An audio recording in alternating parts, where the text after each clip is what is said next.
Why am I not recording? Hello, fellow humans.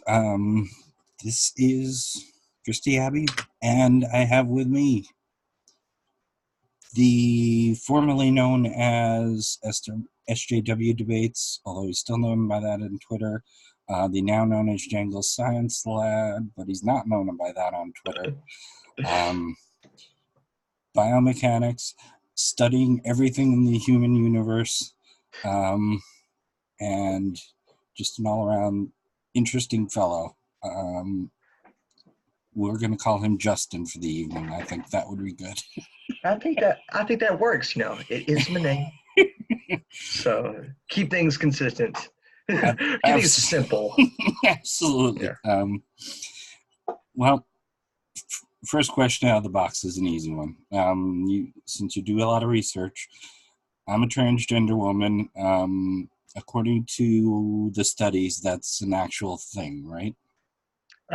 According to the studies, trans people are valid. Yes, that's the scientific truth. Cool. Thank you for the evening, and I'll see you later. That's all you needed. That's all I need. Thanks for having me on. You are studying biomechanics. You're a PhD? Master's student. Master's now? Mm-hmm. I wasn't sure where you were in all of this. Keep being vague about it. You can think I'm a PhD if you'd like. That's, you know, you could be a FUD if you want to. Yes. One of your talents, your interests, however you put it, is just honing in on your subject and actually studying the fuck out of it. And so we talked a few minutes beforehand, so you already know what's coming, but what do you do and why do you do? What do I do and why do I do it? So yes. What I do is I get invites on Twitter, and I have a small YouTube channel. YouTube channel's name is Jangles Science Lab, and the Twitter handle is SJWdebates, just because I have too many different names. Yes. And I like to go into topics that really interest me and causes that I really, really believe in. And I try the best I can to do academic quality research. I know I fall short of that a lot, but my goal every video that I do is I want everything that I say to be backed up by as much science and data as possible and empirical evidence. And I don't want it to just be, this is what I think of things. I want it to be backed up as much as possible. So that's my goal going into every video. And I fall short of that goal every single time, but I would still like having that goal there, and I'm still proud of a lot of the things that I do. Well, even the best researcher is not going to get it 100% of the time. That's not how any of that works, you know? Oh, yeah. You're never going to, if you think that you've gotten like the 100% perfect objective truth answer, like you've already lost. Pretty much. It's always a Sisyphean task, which is the first time I've gotten to use that word on this channel. So, yes. All right. So success number 2. You've gotten 2 of your goals accomplished for this stream. All right. All right. I got lucky. You know, I actually found you because I was searching for something else entirely. I was actually searching for SJW with a space in between debates, because I was looking specifically for a range of things that were SJW related debates. Mm-hmm. You know, yeah. Being one who absolutely embraces the title myself. It's in my Twitter description. It's in my YouTube description. I will keep it. And one of the options was your first one, which I am now forgetting the title of because is social science real science? So yes. And I said, oh, okay, and I put it off to the side and I watched it a little bit later, and then your second video, which was on trans issues, Mm-hmm. which was like, at the particular time that you put it out was really one of those, it was reassuring in a way that is hard to describe, because it's like somebody's actually sitting there doing all the science. We're trying to argue the science, and everybody's telling, well, look at the science. Biology says you can't do this, except the mental science says you can do this. And says this is a thing. So I don't care about someone's chromosomes. Mine are XX anyway, so what the fuck? um, the what what led you to kind of lead off with that? So that was actually the trans activist versus facts video, which is a facetious title, I promise, for people who are listening. Yes. That was kind of the first video I ever wanted to make, just because a lot of YouTube, more so in the past, but still definitely to a degree now, was dominated by like anti-SJW right-wing talking points, and they falsely held this mantle of kings of logic and reason, and like they had the best stances on everything, and they had the science on their sides. And one video in particular, by Ben Shapiro, it was probably his most famous like wrecked college students video, stuck out to me because in the moment it was, I'm not faulting this unprepared undergrad girl for not being able to, counter Ben Shapiro on the spot. That's kind of why he does what he does. It's very, very tough. But then you think about it for 10 seconds, it's like, well, wait a second, this doesn't make any sense. And he referenced a study. I always like to, every time a right-winger references a specific study, they almost never do it, and this is probably why, I go out and look for it and recognize that, man, they are either misrepresenting that study, they're cherry picking what they want out of it, or in this case, he's outright lying about what that study says in order to harm a marginalized group of people. And that really, really, like, it made me angry, and also kind of like sparked something like, I don't want to feel helpless. I want to feel like I can do something. And just the limited academic background that I had, I wanted to put that to use in researching this study and looking at what his talking points were and why he was misrepresenting it. And just to get the information out there that's, no, these people are lying. And if you actually have an honest look at the research, it says the opposite of what they claim they say it is. They do not deserve like the esteem that they hold in a lot of people's minds. And I wanted to kind of fight back against that. I wanted to pay it forward because, so I'm gay. I'm married to my husband, and a lot of people, a lot of good people, a lot of good queer people and allies worked to fight for my rights to marry my husband and to live a life that is way better than it would be otherwise. And I wasn't part of that. So as best I can, I want to kind of pay it back and pay it forward at the same time, to do what I can to use the best information possible and the most well-reasoned arguments that I can to help other people in the same way. That's a laudable goal. One of my ex-boyfriends died in 1991 in the second wave, and I promised him that I would keep up the fight for, since he couldn't. It's one of those. Yeah, I lost a lot of friends in the 80s, trust me. So there was a lot of fight that was in me and a lot taken out from that. Yeah. If you understand what I mean, it's just absolutely, yeah. That's a lot to push through. The one thing at the time, the YouTube atheist community YouTube and the broader atheist community was going through a serious battle over trans rights, especially trans in sports, which, I'm trying not to get into that too much anymore because it's kind of been everybody's gone to their corners now, but it's one of those things that you also spoke on. So I'm assuming that's one of the cattle. I mean, you came into the YouTube community, as it were, like right when that was happening.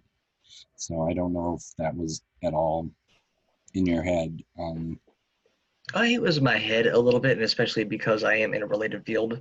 So I was a personal trainer. I'm Right. still a personal trainer for 7 years. So I worked with a lot of, I worked in the fitness industry for a long time, and so some of those topics are near and dear to my heart. And I'm a, I'm not the expert that I wish I was on the topic, but I do know enough to say that almost all of the right wing talking points are disingenuous and not actually backed up by the science. Yeah.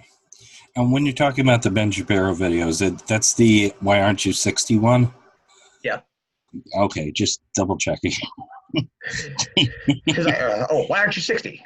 It's like, okay, why don't you actually use a qualitative value to warrant an apt comparison? Why aren't you old?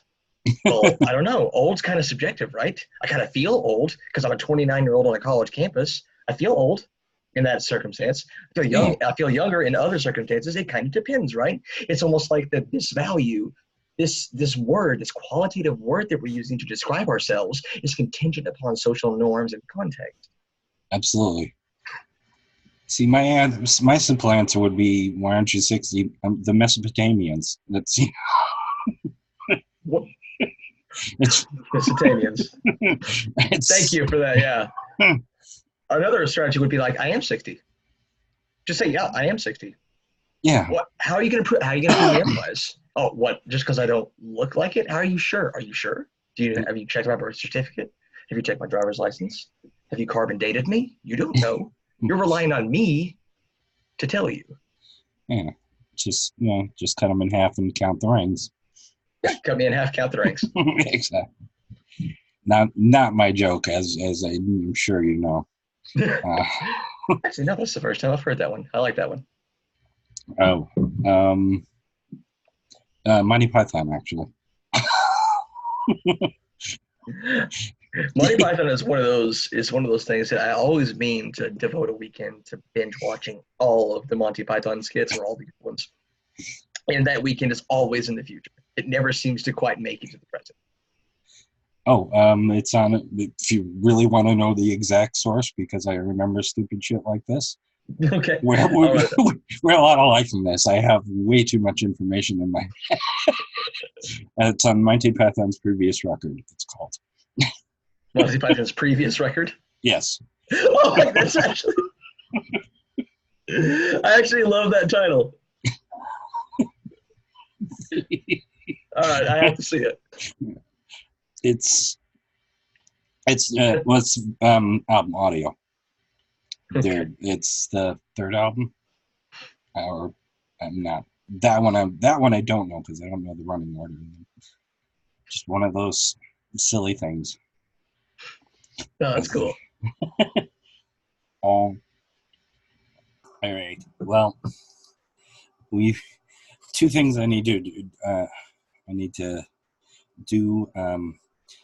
I need to address a personal elephant here because I did write you last night that I'm kind of dysphoric as fuck right now because I've been forced by circumstances not to shave for a week. And I'm at the end of that week and I'm like, there's hair on my face, make it go away. So my brain has not been functioning the last couple of days, so I'm trying to not let that affect what I do here. I don't know how much it does or not. I'm a little more scattered than I normally am. No, you're doing great. Well, thank you.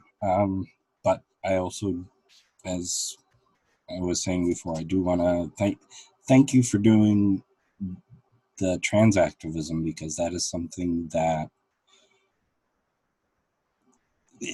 there's a lot of emotional labor for that now, and I'm old.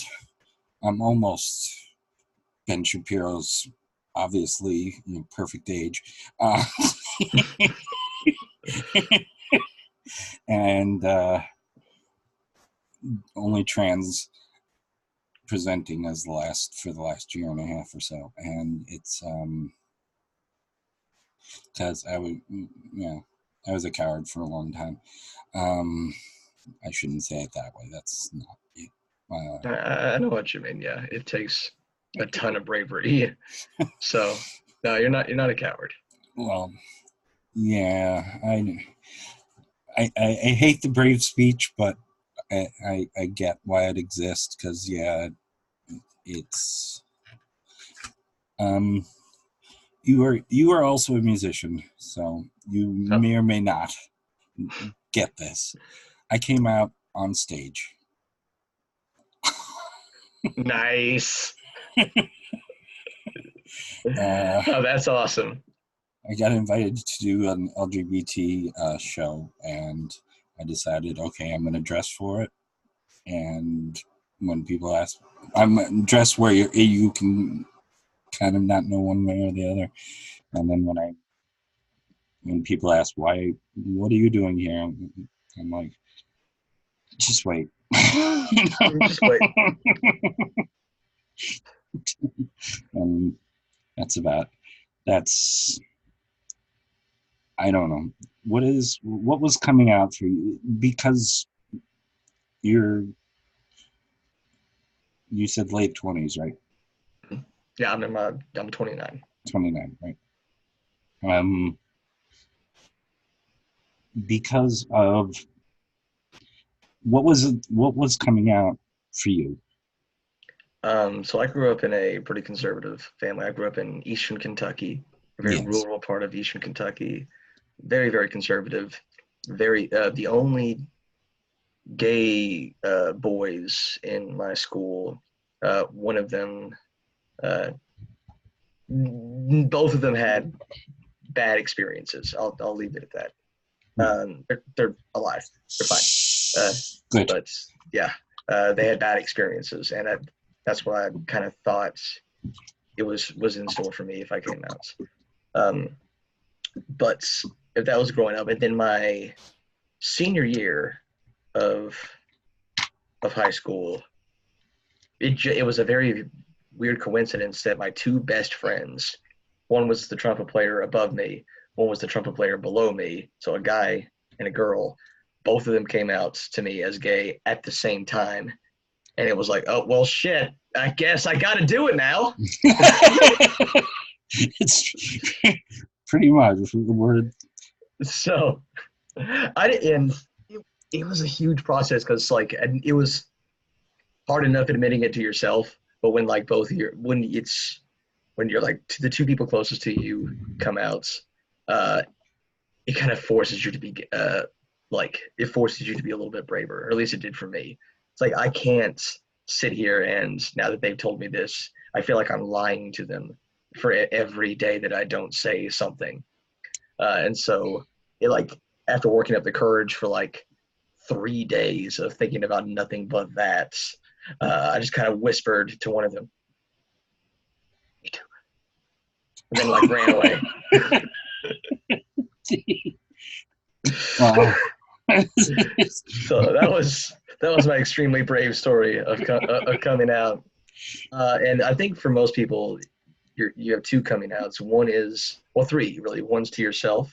Right. One's to the friends closest to you, the people that you trust, and then one is to your family.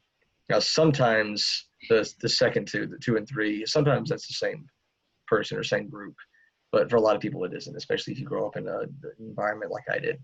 So I didn't actually come out to my parents until I was 24. So 6 years after I came out to my friends, and like 7 years after I came out to myself. So it was a secret for a long time. Oh dear. Well, I mean, the two factors, my former music partner, and now we both knew each other was trans and hiding it, and we promised each other in 1989 we were never coming out. And in 1989 that was probably a bright move. She came out about a year before I did and quit the business entirely, which is why I didn't want to quit when I wanted to do it differently from that. She's back in the business now, thankfully.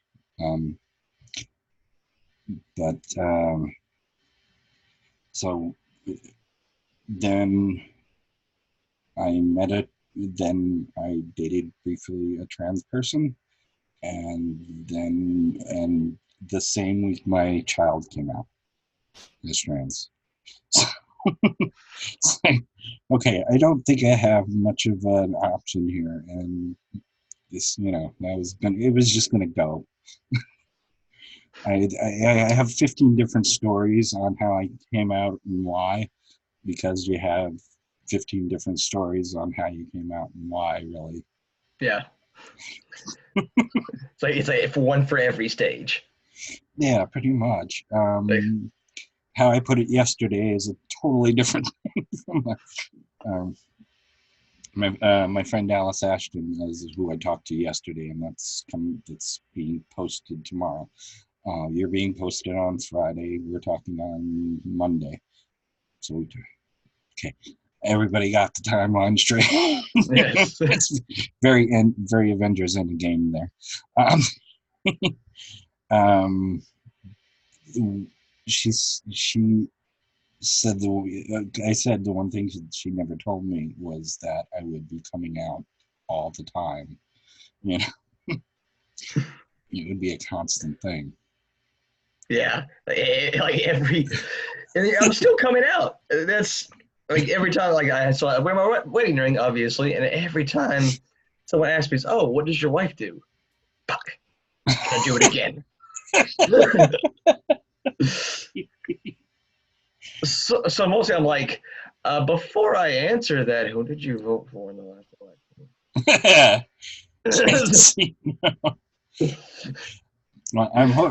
Are you? You're not. I'm hoping you're not still living in the same, I'm living in a more progressive part of Kentucky, but still in Kentucky. Oh, okay. Well, at least it's better. Yeah, Kentucky got a tiny bit better this last week. It's got its two blue pockets, and yeah, we recently ousted the worst governor in the country. He was Trump before Trump was Trump in politics. He was pretty awful. I actually had a Trump supporter friend in Kentucky who used to tell me all the great things this guy did. So yeah. So, man, you gotta see this guy. He calls teachers a bunch of like people who are making sure kids get sexually harassed because they want equal pay or they want higher pay. Man, so awesome. He goes off on Twitter, calls people a bunch of names. Awesome. Well, the teachers one was actually the thing that got him to stop because, now it's in his own backyard because his wife's a teacher. Yeah. It's one thing you don't, even in Kentucky, that's one thing you don't do. You don't fuck with teachers. Yeah. No.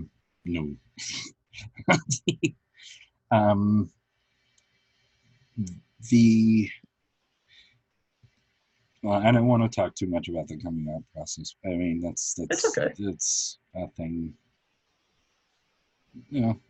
You haven't talked about it much, so I'm kind of. That's the first time I think I've actually talked about it online. So yeah.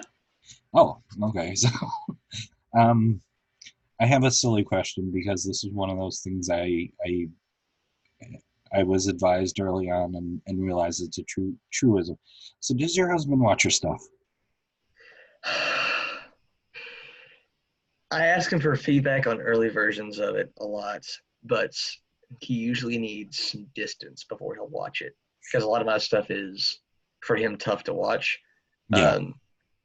Not because, well, I hope he doesn't think they're bad, but because they're oftentimes over these serious topics. Especially, he hates debates, so he hasn't watched any of my debates. He hasn't watched any of those just because he hates stuff like that. It stresses him. In any serious topic like the trans versus facts one, he said he was hard to get through after because he had to listen to a whole bunch of transphobic bullshit. on the way through it.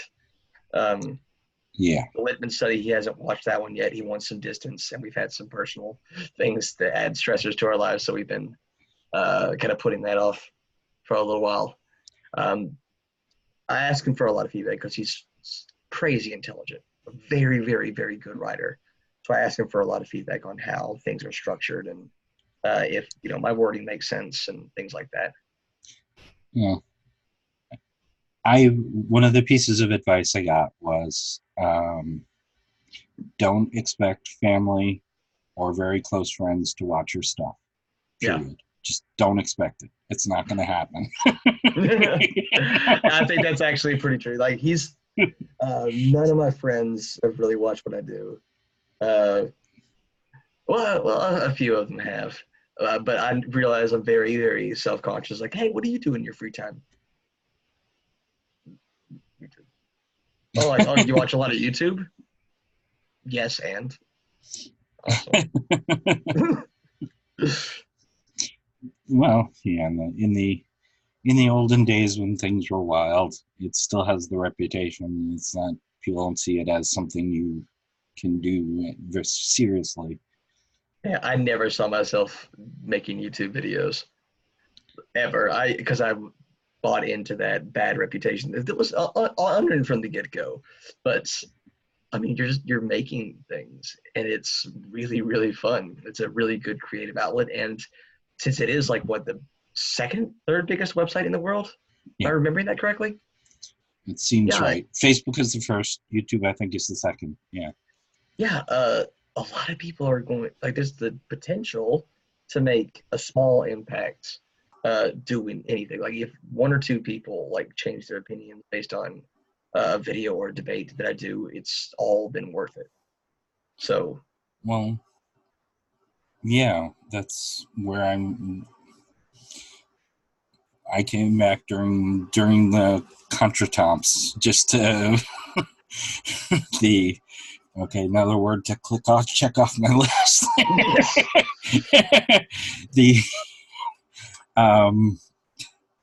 During the Troubles, and yeah, I wasn't really expecting to do anything but just my music channel, which is a whole separate channel.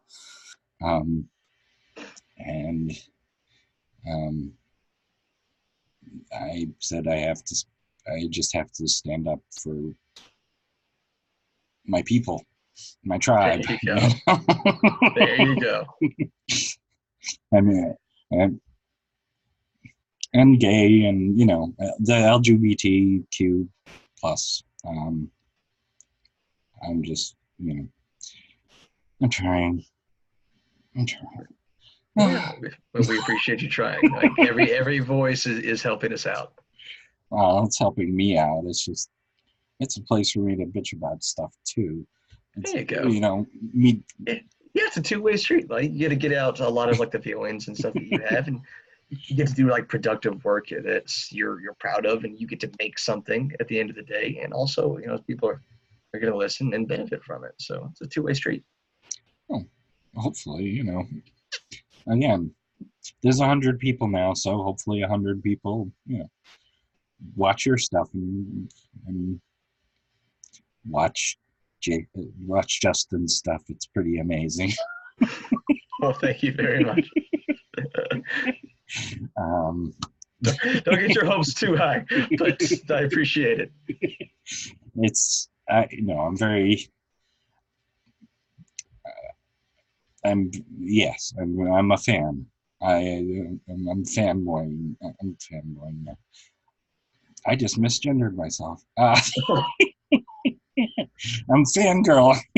So sorry. I got you.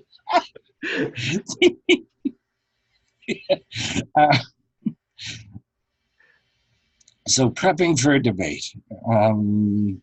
What's your thing? What's your process? A lot of it is when I'm able to prep for a debate, it's anticipating arguments. So I try to watch as much of their stuff as I can, especially on a related topic. And it's trying to anticipate arguments and try to formulate my own. So it's kind of a two-step process. I'll have usually either two Google Docs or a couple of pages and a couple of like headers. But this is the overall point I'm trying to make. Like if, people walk away with one thing from listening to me, what is it going to be? I want it to be this. And then I'll kind of like form bullet points from there. And every bullet point I form, I want it to loop back around and support my like central thesis. I don't always do that effectively. It's, I'm still pretty new at debate, but it's something that I try to do. It's how I also try to stay as on topic as I can. But conversations very rarely turn out that way. And the second thing I do is, what do I think their central thesis is going to be, and what points do I think they're going to make to support it?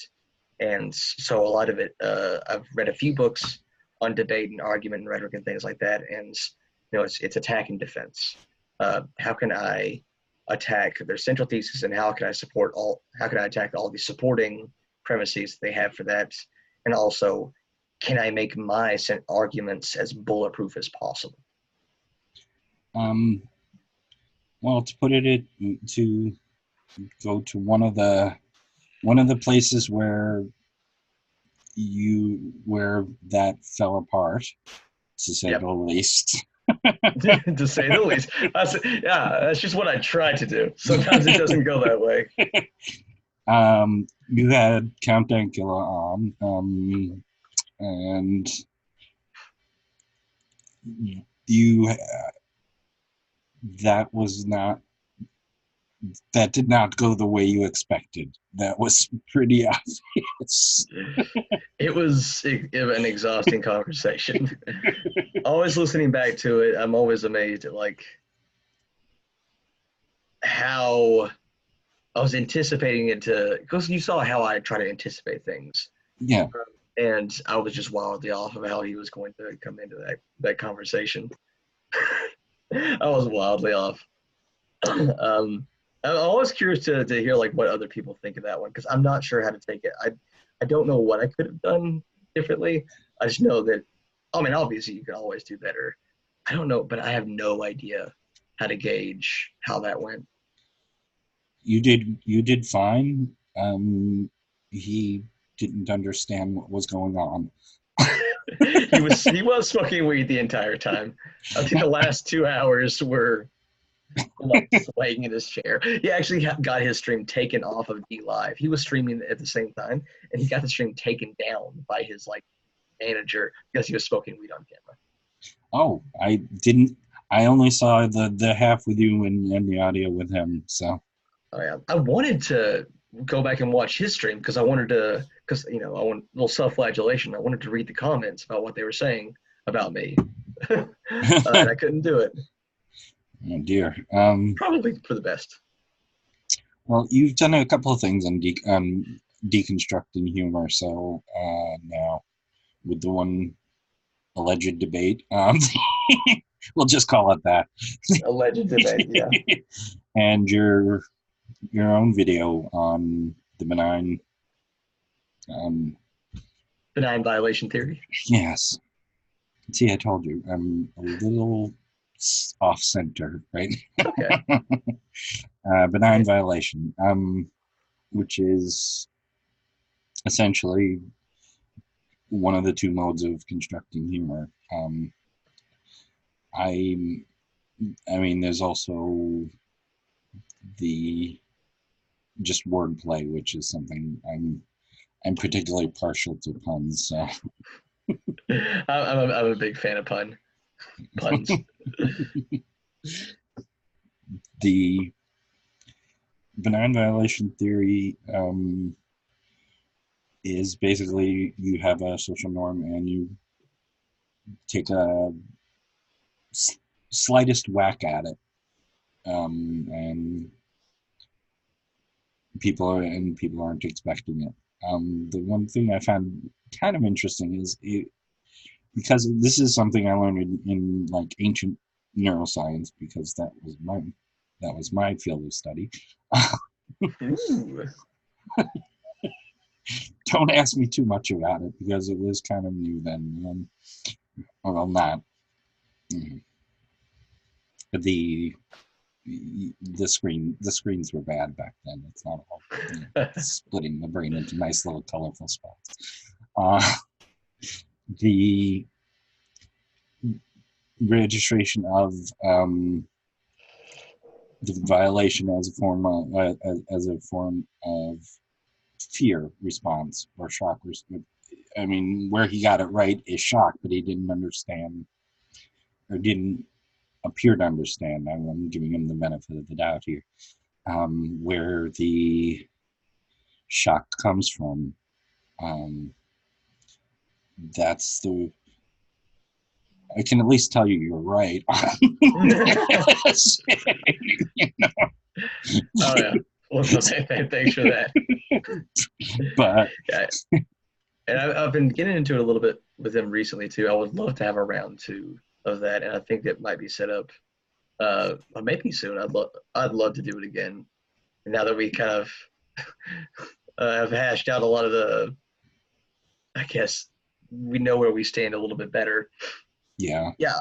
I want to discriminate. It's not the shock; it's the relief from finding the shock harmless. Yes. And you're absolutely right. There is a lot of like neuropsych research in there, like from an evolutionary sense, why humor works, why all cultures laugh and have humor in them. It's, the theory is, you saw something move in the bush. Shit, what's that? Oh no! Oh no! Oh no! Little squirrel runs out. It's fine. It's like a way of relieving tension, and not only that, but the laughter is a way to signal to other people that no, the threat's fine. It wasn't a threat at all. We can calm down now. That's why it's that big relief of that a laugh can provide. Yes, I'm a big laugher at wakes, so which is an unfortunate part of A, being this old, and B, being an old queer, Gotcha. So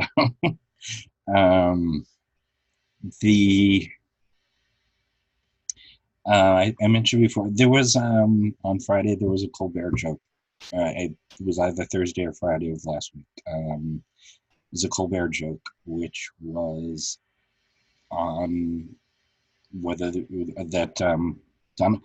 Donald Trump. It's easier for me to just tell the joke than try and tell you what the joke is. Yeah. Donald Trump's in talks with Mark Burnett to start a new reality series once he's out of the White House, and there was a whole bit on that. And then so they're thinking of calling it Apprentice White House. Okay, Whoopi, Meatloaf, and another name. You go and try and keep money away from the Kurds, or stop funding the Kurds. I just told that so poorly. I am sorry. It's okay. I'm not sure there was a way to make that one good. There is a way to make that good. It has to be stepped up. You can't violate completely that way. That's where the shock. When I heard that, I'm like, I have to deal with this with Justin after listening to the data, because this is actually the first thing I listened to after. Oh, no. Okay. So it's like a setup right after that. Yeah. And the audience just kind of went, instead of, he lost them for the rest of the monologue with that one joke. But if he had done, Whoopi, you get a pass, you can just go over there and not collude with Russia, and then go into the other one. Or I don't know how Apprentice works, so I'm just spitballing. But if he had done something benign, not benign, but a slight violation in the middle, then he could have laddered up or stepped up to that. Yeah, because each violation kind of pushes the envelope a little bit more, it widens the window that you deem acceptable. Yes. Yeah. So, yeah, I don't know. What would you have done with something like that? I think what we just said, like, comedy comes in threes. Yeah. And there's two ways. There's probably more than two ways, but two ways I can think of off the top of my head to make the rule of threes work. The first two are normal, like they're not a joke. They're a setup. They're to like establish the norm. Like this is where we're at. And the third one is a violation that is in the same theme. It makes sense. The logic of the joke makes sense, and it violates it because it wasn't expected, but in a way that doesn't go too far. Or you can have each one be a violation, like you were saying. Here's a small violation. Okay, now we've widened your window. Here's a second violation. Okay, window's widened a little bit more. And then the third violation, because you've raised the stakes so much, you can get away with a big one at the very end because you kind of ramped up to it rather than just hitting them with, you can't hit them from here when they're here. You got to get them here and then, okay, finally, now that gap isn't so wide, and so that it can still be benign. Yes. The only time I think that the rule of threes, I know he mentioned Jimmy Carr a lot, and I don't know if you've watched much Jimmy Carr. A little bit, yeah. About 2/3 of it is funny. About half of it is dirty, half of it is not, but it's almost entirely one-liners.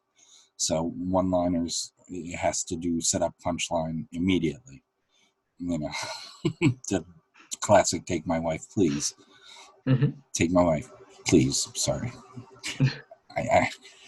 My mother drilled into me how to tell a joke. So used to actually, there was some thought she wanted me to be a stand-up comedian, and I'm actually not kidding about this.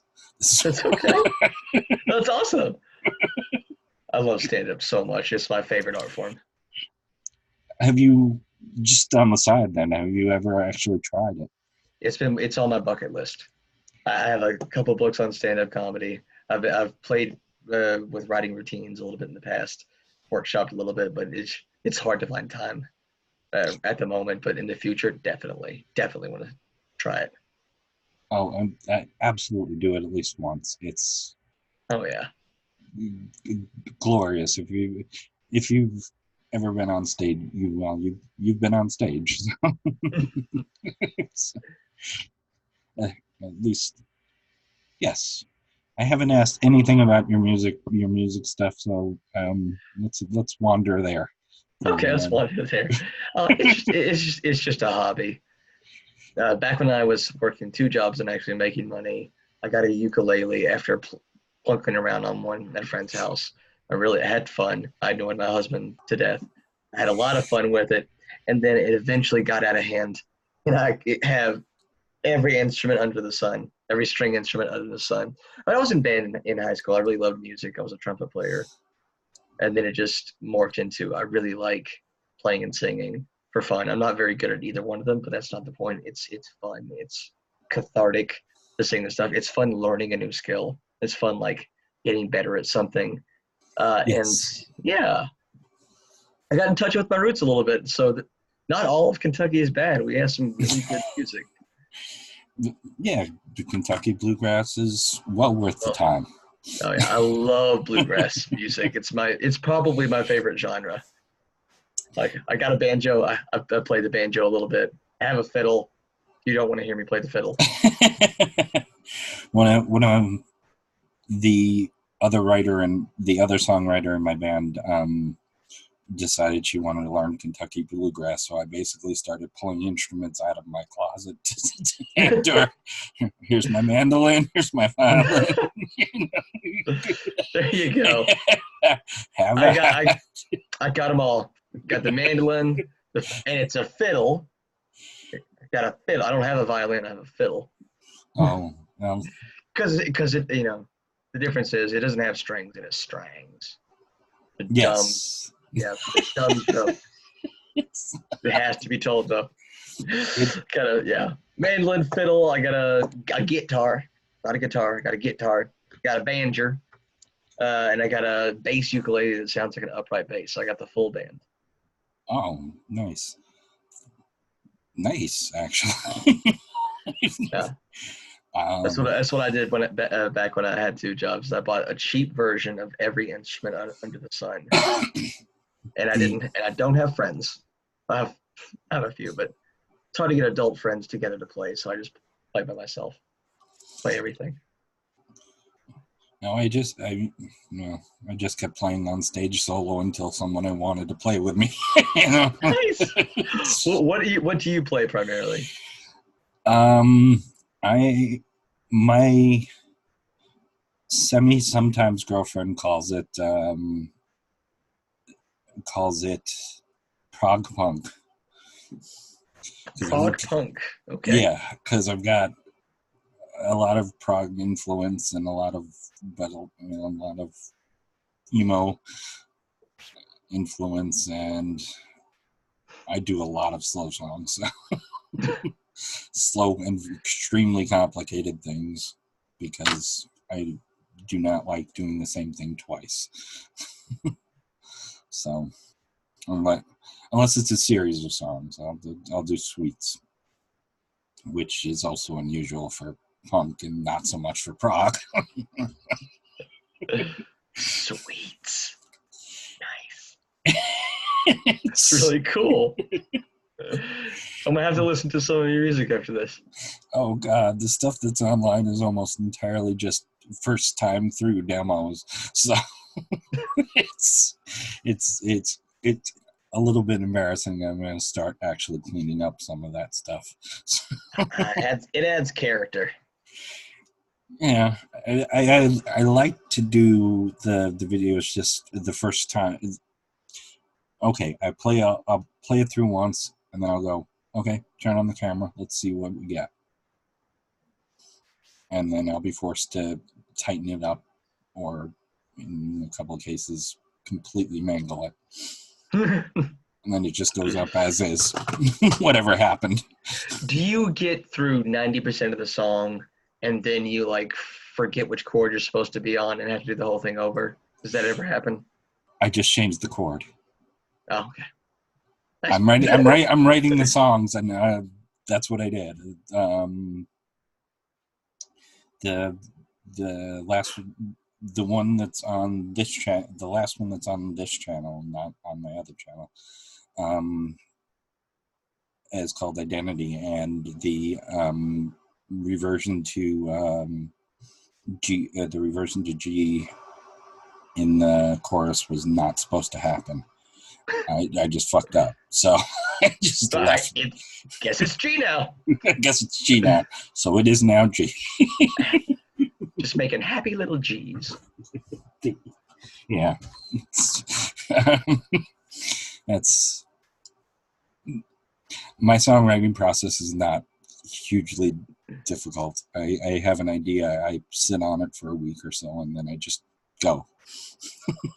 Nice. So, suites take a little bit longer. I cheat. I take the folk music style of just stealing a melody and just rewriting the words to my own benefit. I don't have to write any actual music. I just have to write words. Yeah. And avoid copyright infringement at the same time. That's true, because, turkey in the straw, no, unless there's a zombie apocalypse, you're probably not going to get anyone coming after you for it. Yeah.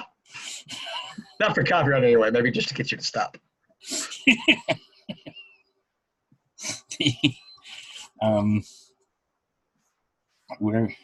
There's one other place I wanted to go. You're the one who's taking notes, and Littman video? The Littman video. I'm like, it was hugely important, and I kind of went off in a different direction. So I got these. The Littman video. Lisa Littman is a thorn in my ass of biblical torture proportions. Just the constant reference to her work, quote unquote, is something that it's a wanna believe more than a have to believe. you know. Mm-hmm. Talk about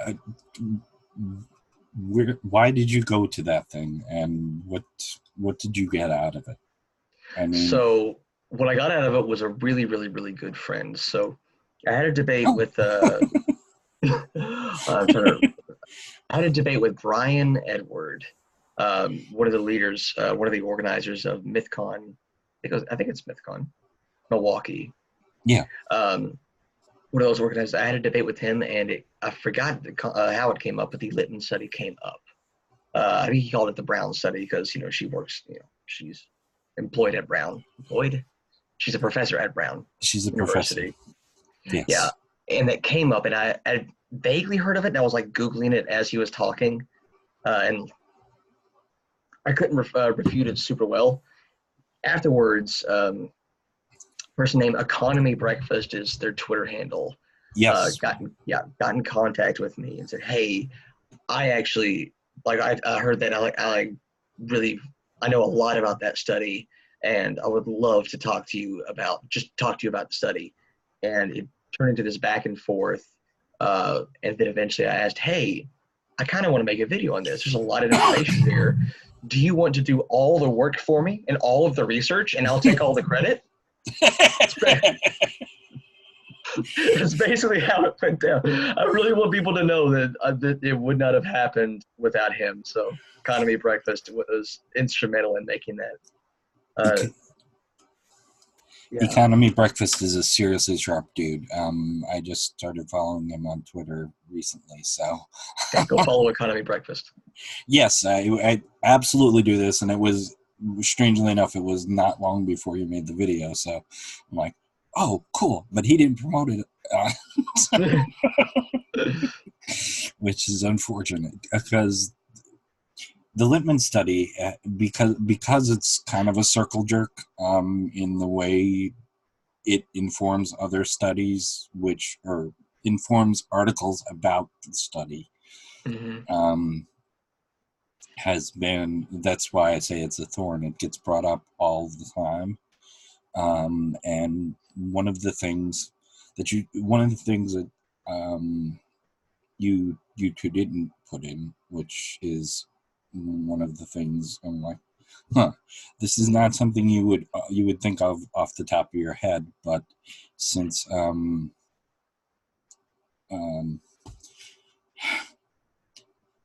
You'd be surprised. We did.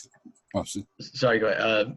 I'd say about 80% of the research that he did for me didn't make it into the final video, unfortunately. So he did so much work for this, and so honestly, he's the one that I would point people to talk to, because that video it's his as much as I wasn't on the camera and writing the script, but the research, in my opinion, is always the more important part of the video. It's the research you do beforehand, way more important than the script, and which is way more important than filming and editing. That's the bones of it. If you don't have good research, you don't have anything. And the research was he was like the player there. So what? Yeah, I'm sorry, you were talking. I apologize. No, not at all. Good for clarifying, and I remembered the word I was going for. The one thing that they also don't take into account when they discuss this, and a lot of people know the Brown thing and really haven't read it, but I have. So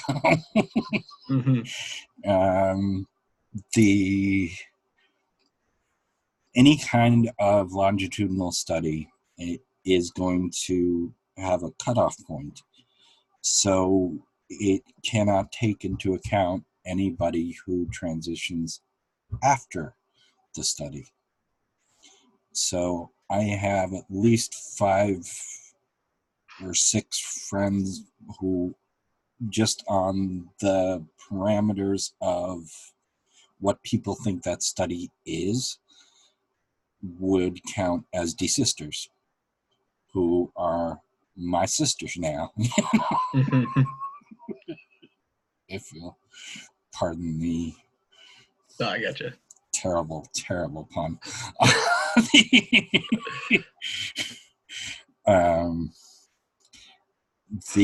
So even trying to explain that little bit is one of the more difficult things. And I was like,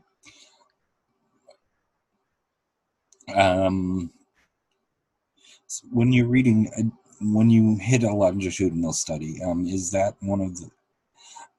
It's one of the reasons is because I'm in my 50s and I'm again, I have to. There's no way I would be counted, and anybody who transitioned in their 30s wouldn't be counted, and that's most people who transition. So,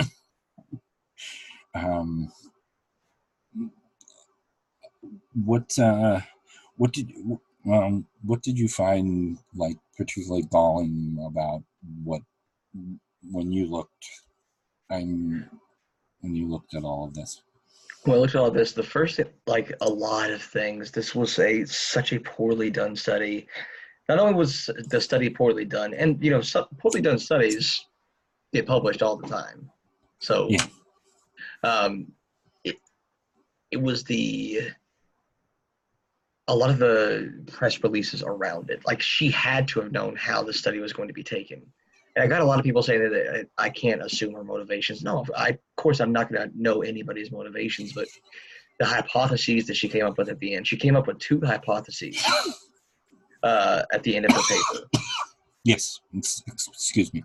And yeah, I'm going to work backwards from there. The first hypothesis, if I'm remembering correctly, was that's rapid onset gender dysphoria, which is the thing that she was talking about, is a social contagion. So, especially among young females assigned at birth. Like, oh, all my friends are doing it. I saw some YouTubers doing it. I guess that's what I should do too. Because that's how that works, Yeah. That was absolutely what took me in. Yeah. And her second hypothesis is it's a maladaptive coping mechanism for something else, for some other underlying mental disorder. And to support these hypotheses that she had, she went and recruited from 3 sites known primarily for their anti-affirming stance on transitioning for kids. Yeah. So she poisoned the well she conducted her research in a way to get the results that she already thought she was going to get. That's not how scientific inquiry should go about. And I would say that for all scientific inquiry too, including any studies that would go in my favor. I would want that to be as rigorous as possible because I don't want flimsy evidence supporting my position. I want strong evidence, rigorous study, longitudinal studies if possible, supporting my position. And anybody citing this paper as proof of anything either doesn't know how to read studies or they do and they're hoping that you don't. Well, it gets combined with the so-called Swedish study, and of course that one always comes up, and no one who is using that study to hurt trans people has read the study, because one of the study authors that came out and said, "Hey, stop using it in this way. This is not what the study means." And even in the body of the text of that study, like they try to trans people commit suicide at enormous rates, way higher. But the study explicitly says, actually, other studies have shown that this actually comes down. And the study was conducted, I don't think it was a longitudinal study. I think it was just collected on data that they collected on patients from 1970 to 2000 and... 2000, I'm going from the top of my head, either 3 or 4. It was,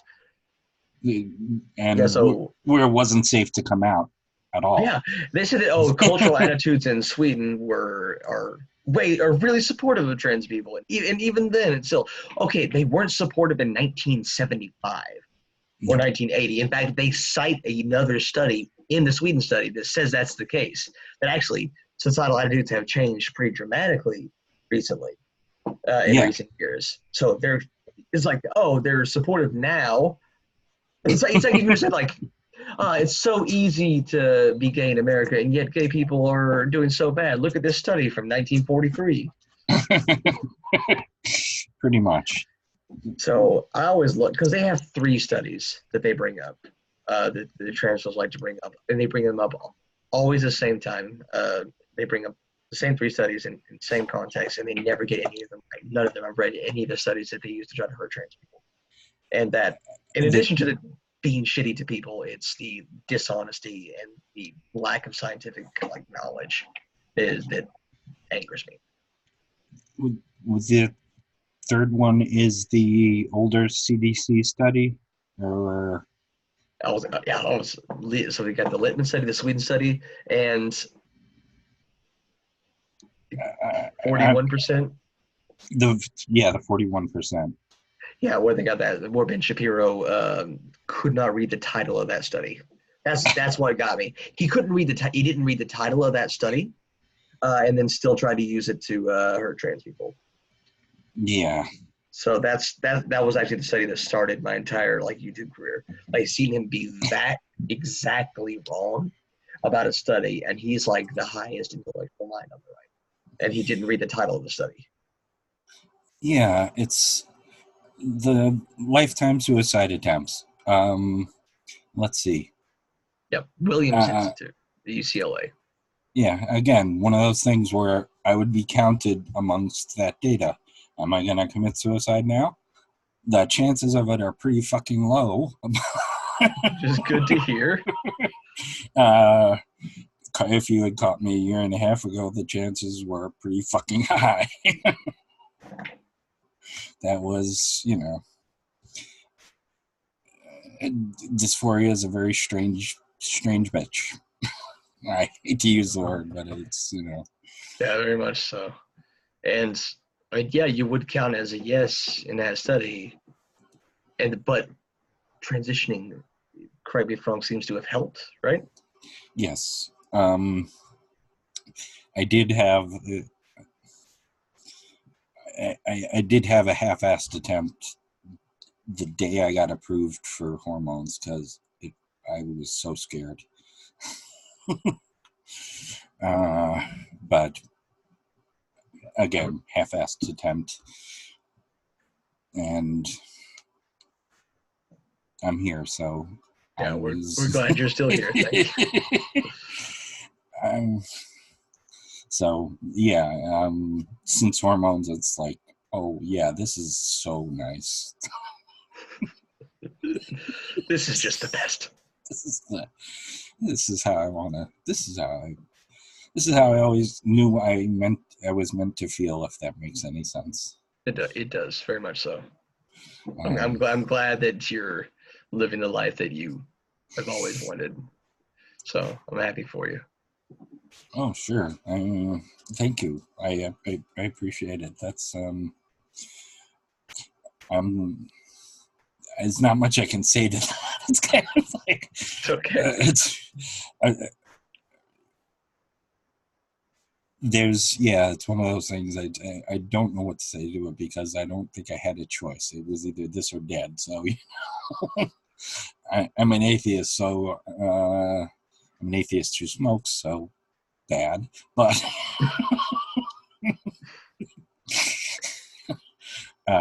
But if you had a glass of whiskey in the other hand as you smoked and you looked at the camera with a smirk on your face, you'd have the entire new atheist ethos about you. Oh yeah, I was always the absolute new atheist shitlord. I actually had some I went and watched my old channel. I have a channel from 2008. Because I came out as atheist on YouTube because I do things in public. That's the way I am. The day I decided when I was an atheist, I started a YouTube channel. I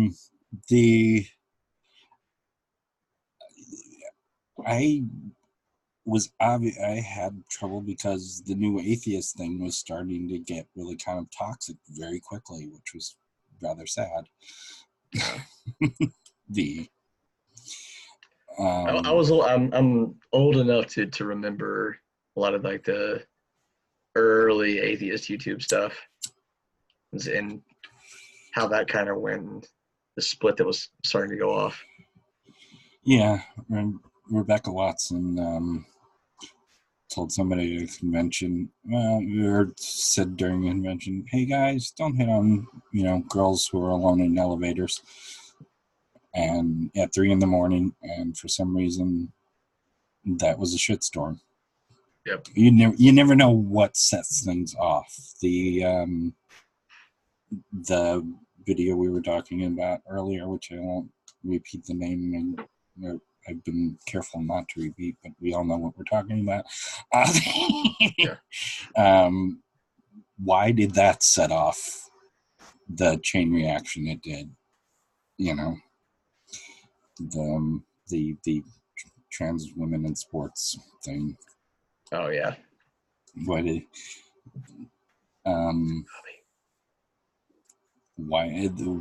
how did that chain reaction happen from that video? It wasn't that good. It wasn't that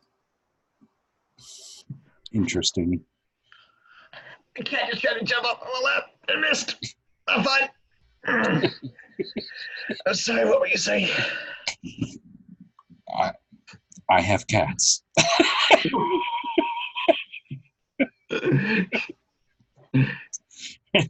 He wanted to cuddle it, but he wanted it right now. He wanted it suddenly.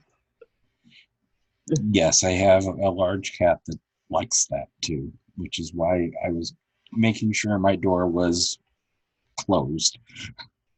Wasn't that smart? The litter box is in here, so I can't close the door out with them out there. I have to deal with a whole bunch of worse stuff. Yeah. Oh well. But cats are lovely. I'm a cat person more than a dog person. There, I've said it. I'm sorry. Bring on the hate. This is what did it for you. You were good up until this point. I'm sorry to see you go like this. It's people get. You never know what's going to set off the next thing now. Yep, exactly. This is going to start a chain of events that leads to the eventual robot uprising. It was this. They'll be traced back to that comment right there. Oh dear. Well, I was working on Skynet in my spare time, I suppose. It's going to work. Just go ahead and get that done. Come on. Stop procrastinating. If it wasn't for the work I didn't do, then all the work I did do wouldn't mean anything. That was a good pseudo-profundity, wasn't it? Or, as we call it in the business, an excuse. There you go.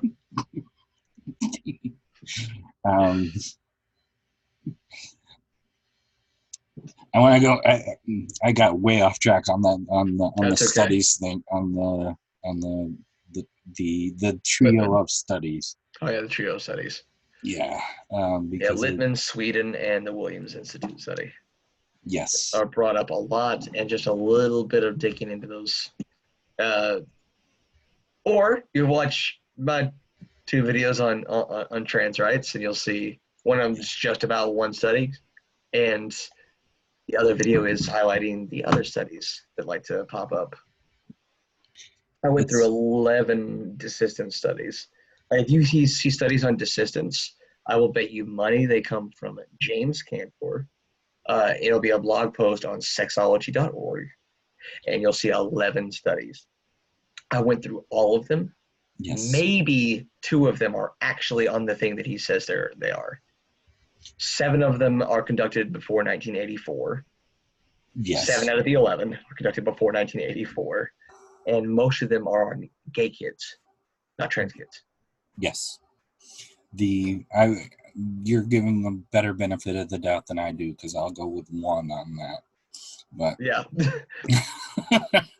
I say maybe 2. Trust me, I did a lot of research last year, especially last year. There you go. Going, is this me? Wait, what the fuck is all this over here?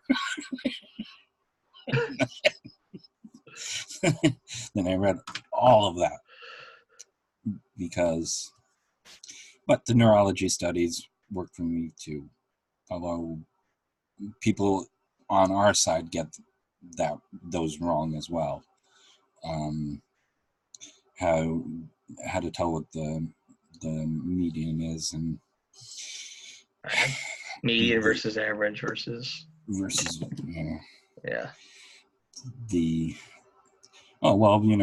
It's shown that we have female brains more than we have male brains. Well, yes and no. That's it's not exactly that simple.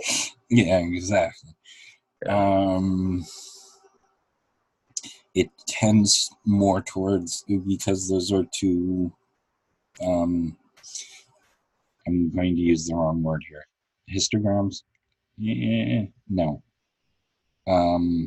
Bimodal distribution. Those are two different bimodal distributions, and they do overlap to a significant degree. Oh yeah. Yes, trans people tend more towards the trans women tend more towards the female side, and trans men more towards the male side, but it's still a very heavily overlapping thing. Oh yeah. So it's an interesting area of research that I've done a little bit of delving into that research on the neuroscience of transness. It's still a new field. There's still, it's burgeoning, but it seems to be all like scientific evidence seems to point towards, what I said at the very beginning, that trans people are valid. Yes. Although I should say that we don't use the word burgeoning anymore, because that's a Germaine Greer thing. Okay, good to know. Every other trans person here who sees this will know exactly what I mean, and nobody else will. It doesn't matter. Okay. It's a very inside joke. Okay, I'm smiling like I'm in on it. I don't know. It's okay.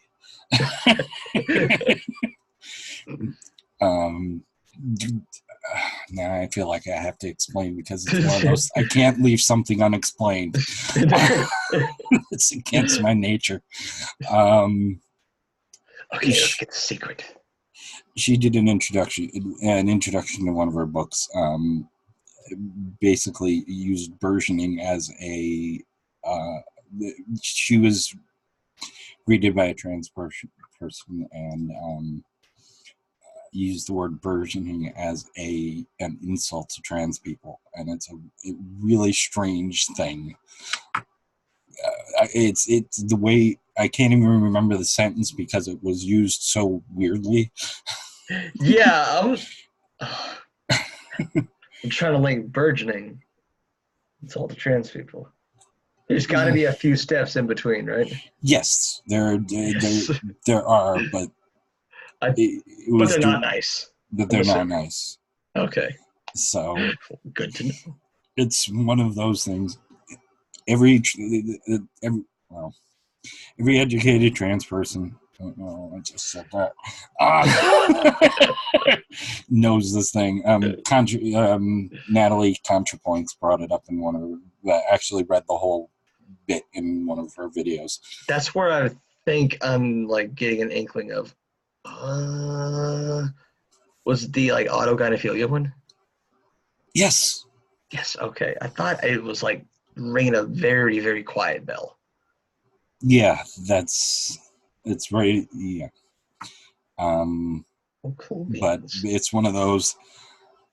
Okay, I'm not the only one who thought this was really fucking weird. So, I have unfortunately watched Germaine Greer talk about trans people, and it's it's very, very bad. Oh no.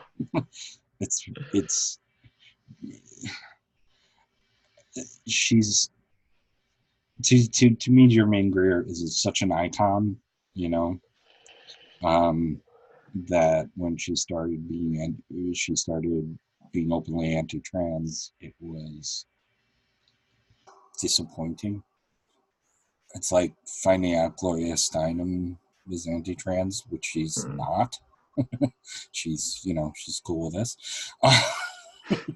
That's good. So, it would be roughly the equivalent of finding, so I have. So you're burgeoning YouTube. So you've passed the 1,000. Yeah. Have you been monetized yet? Not yet. It's maybe in the works. I got to get a few more, about 100 or 1,000 more hours of views. Oh, okay. But it's fine. I would be making these because I enjoy them.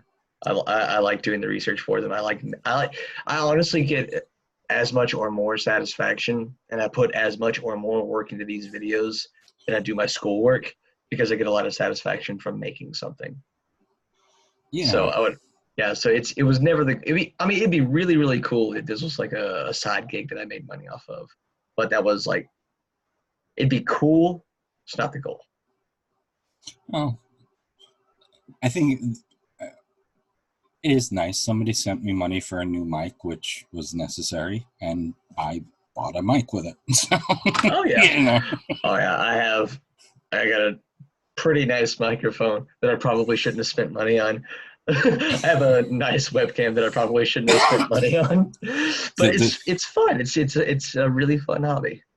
If anybody wants to send me money for a webcam, I am certainly up for it. This is a 720 from about 8 or 9 years ago. So. Nice. It still looks good. Yeah, it's not too bad. The lighting here is actually pretty good. I decided to say fuck about the beard. I'm not going to worry about it. I'm comfortable now. Good to hear. So, I mean, your beard's giving me dysphoria, but, that's my own problem.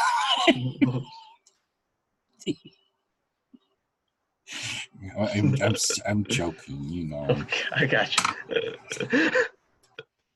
So, which of the you're doing biomechanics for your master's?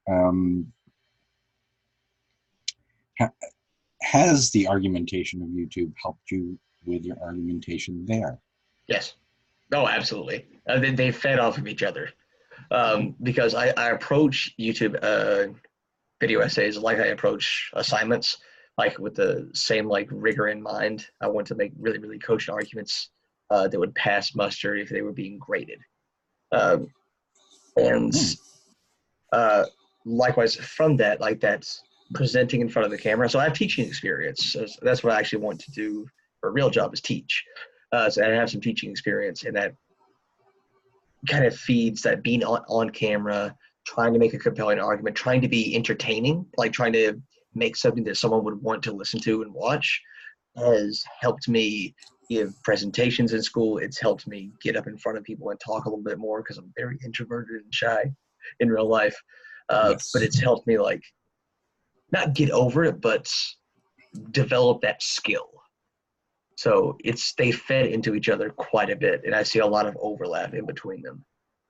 In fact, one of my next videos is going to be on teaching and pedagogy, and how capitalism is not really the best for colleges. So, and it's based on a lot of the research I've already been doing for school. So, well, that's useful. Yeah. Well, yeah, you're probably not gonna. YouTube is probably not going to pay your student loans off. Nah, but it might buy a nicer microphone.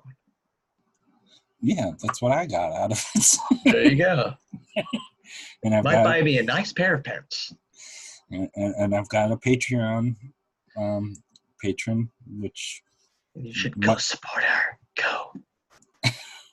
Much love to Sash Daniels. I promised I'd say it during the next interview, so because I missed the actual one I was supposed to do it on. Sasha's lovely. Much love to Sasha. Sasha, go support Justin.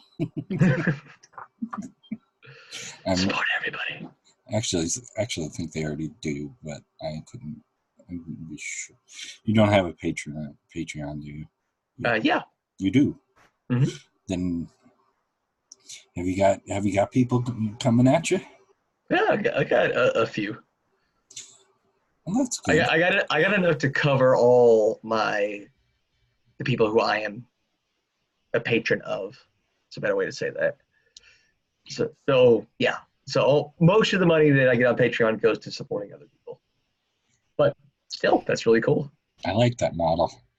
Yeah, we'll all support each other. Like all of us will have 100 patrons, and we'll all be making zero money because we're all supporting each other. Yeah, I'm good with that. So here, you take this. Okay, and I'll take this. No, you take this. Just in a circle forever.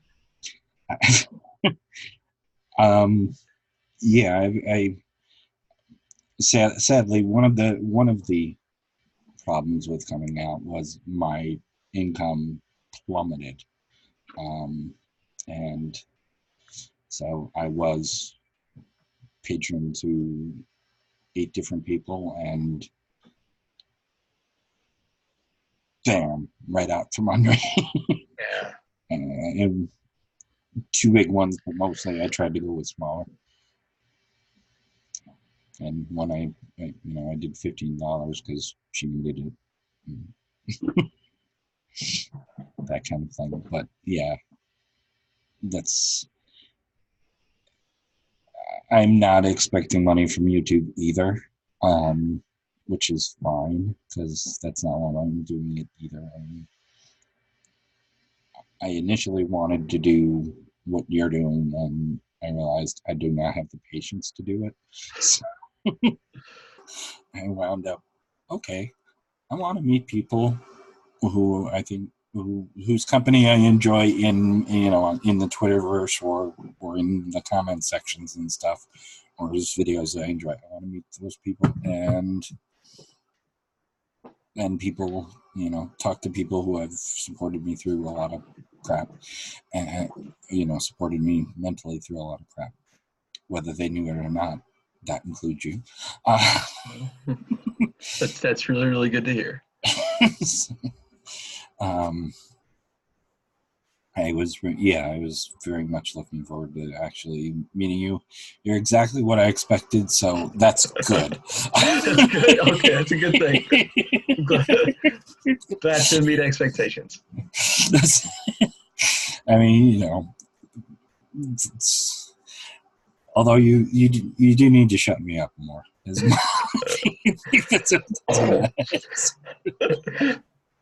I like hearing people talk. I like hearing their stories and what they're about. Well, see, you could do this thing then. Just do the interviews. You never have to worry about the debate and the prep and all. Oh, I did 10 hours of prep for you, so. So much prep for me. Actually, that's yes. So cool to hear. I went back over some studies. I wanted to make sure I didn't say anything stupid, and then I'm forgetting like really basic words. Bimodal distribution. God damn it. It's okay. It's yeah. There's so much. Such a wide range of topics. I've forgotten most of this stuff. I've probably forgotten half of the points that I made during my videos. I'll actually rewatch them occasionally, just in case I'm asked on them again. So I'll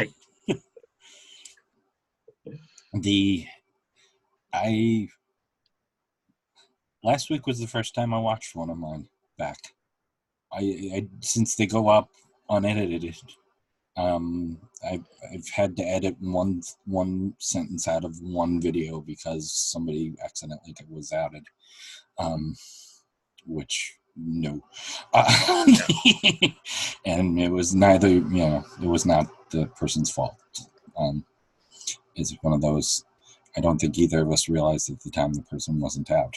So I cut that out, and that's why one of the two reasons I record instead of going straight on live. But yeah, last week was the first time I actually watched one live, which because it was premiering, I had to keep up with what was going on. I decided, okay, I'll make this a premiere and see what happens. So. There you go. Do you have engaging with your comment section? How much do you think? I mean, you get a lot more than I've seen for most people your size, which how at what point do you have to shut down something in your comments? Oh, easy. If it doesn't add anything, and that if it's going to, I am in the very, very early stages, but if at any point I have a community of people that follow me, I want to be very clear about what kind of shit I will not accept, and like abuse towards the other people is something I won't accept. I can take, if you have basically, if you have a beef with me, you think I did something stupid, and you have a valid criticism of me, I would always leave it in. Yeah. Like there was some really good critiques that I got on my Brian Edwards debate, like in the live chat, I think, and I'm keeping that in because it was a very valid critique. It was even hostile, but it was valid. But someone who like comes in like just like insults my appearance or says something shitty about trans people, or is very obvious they didn't watch the video and they're just there to troll. I don't care if it helps the algorithm. Like, that's not adding anything to the conversation. Yeah, pretty much. Although I tend to, I mean,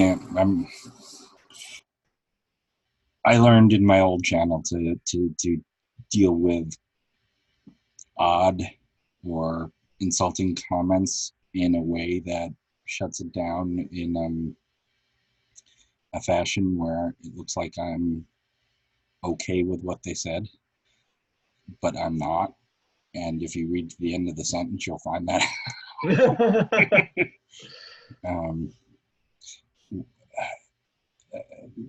The first, I wasn't good. I did music, one of the demos on my other channel, and I wasn't good at makeup. I did stage makeup when I was in my teens. I haven't really done it since. And somebody left a comment, "What are you, the Joker?" And I just wrote, yes, I am. How's that red-green color blindness working out for you? It's not the greatest line in the world, but it's, kind of, fuck off. I can do better than you can, There you go. I'm better at it. I had a Nazi stepfather, and I'm old enough to actually mean that literally. Oh, wow, okay. So, it's cool.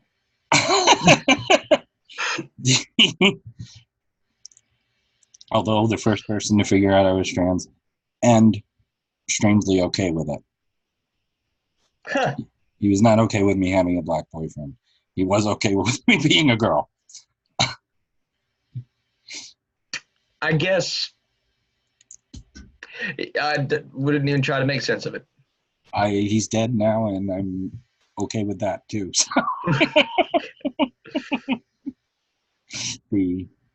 Anyways, enough.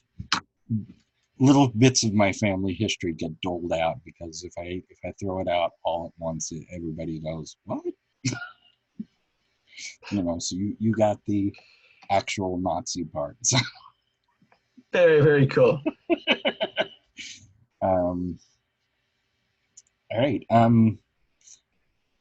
Anything you need to plug that I'm not plugging or anything you wanted to talk about that I completely missed.